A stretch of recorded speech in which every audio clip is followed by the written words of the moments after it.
Robert Hungerford, 3rd Baron Hungerford, was an English nobleman. He supported the Lancastrians in the War of the Roses. In the late 1440s and early 1450s he was a member of successive parliaments.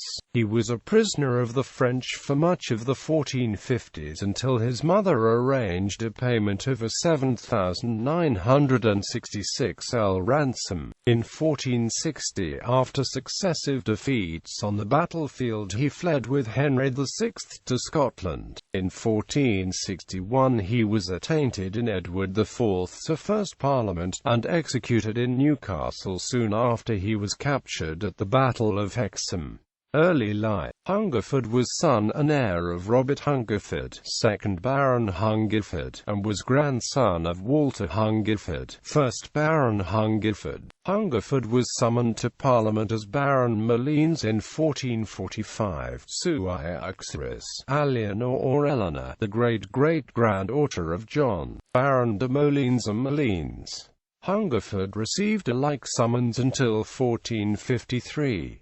Dispute with John Pastan. In 1448 Hungerford began a fierce quarrel with John Pastan regarding the ownership of the manor of Gresham in Norfolk. Hungerford, acting on the advice of John Hayden, who was solicitor of Bacon's Thorpe, took forcible possession of the estate on 17 February 1448.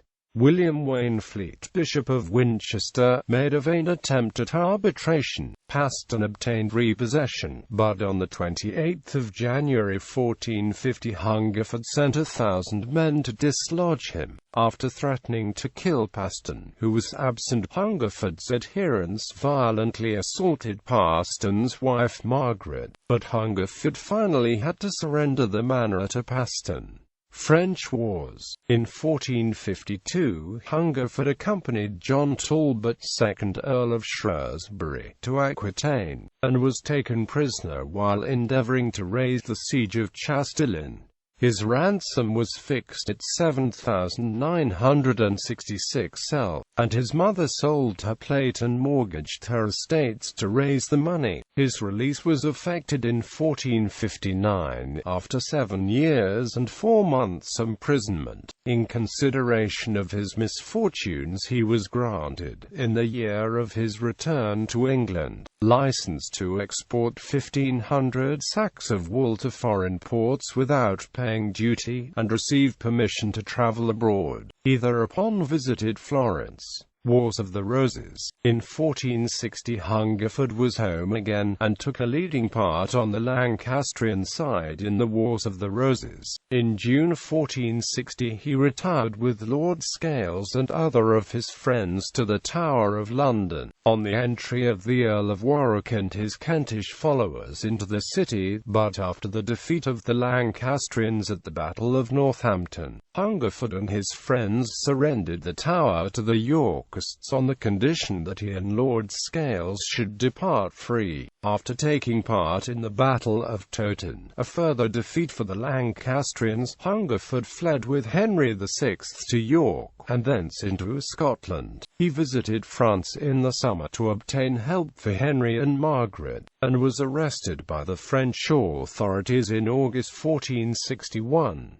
Writing to Margaret at the time from Jep, he begged her not to lose heart. He was attainted in Edward IV's first Parliament in November 1461.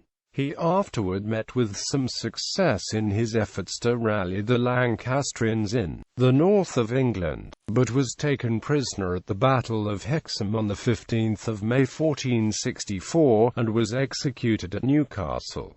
He was buried in Salisbury Cathedral. On 5 August 1460 many of his lands were granted to Richard, Duke of Gloucester. Other portions of his property were given to Lord Wenlock, who was directed by Edward IV to make provision for Hungerford's wife and young children. Marriage and children. Hungerford married at a very early age Eleanor, daughter and heiress of Sir William de Molines and Malines. They had 2 children, Thomas Hungerford of Roden, Walter Hungerford of Farley. Eleanor, Baroness Malines, survived her husband and subsequently married Sir Oliver de Manningham. She was buried at Stoke Poges, Buckinghamshire.